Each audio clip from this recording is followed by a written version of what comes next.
New education policy గురించి ఈ మధ్యకాలంలో స్టూడెంట్స్కి కానీ ఆర్ ఎల్స్ వాళ్ళ పేరెంట్స్ కానీ ఐడియా లేదు. సో ఇప్పుడు వచ్చినటువంటి ఎన్ఈపి వల్ల సో ఈ డిగ్రీలో ఏమైనా చేంజెస్ వచ్చాయా? సో చేంజెస్ వచ్చినవి మనకి అంటే ఐ మీన్ లైక్ స్టూడెంట్స్కి ఏ విధంగా బెనిఫిట్స్ ఇస్తుంది? అందరికీ అర్థమయ్యేలాగా చెప్తాను మేడం. ఎన్ఈపి ఎలా పనిచేస్తుంది అనేటువంటిది. ఓకే. ఇప్పుడు మా దగ్గర ఇంటిగ్రేటెడ్ ఎంబీఏ కోర్స్ ఉంది. బీబీఏ 3 సంవత్సరాల్లో స్టూడెంట్ ఎగ్జిట్ అవ్వచ్చు.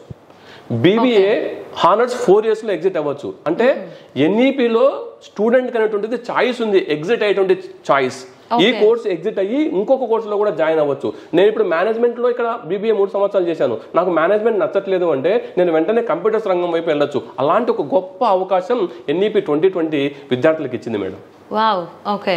సో అది మనం ఎప్పుడైతే జాయిన్ అవుతామో అప్పుడే చూస్ చేసుకోవాలా? 3 years ఆర్ ఎల్స్ 4 years? అలా ఏం లేదు మేడం. విద్యార్థి యొక్క ఇంట్రెస్ట్ ఎప్పుడు అతను ఎగ్జిట్ కావాలి అనుకుంటే అప్పుడే అతను ఆ రంగం వైపు వెళ్ళేటువంటి గొప్ప అవకాశం ఎన్ఈపిలో ఉంది మేడం.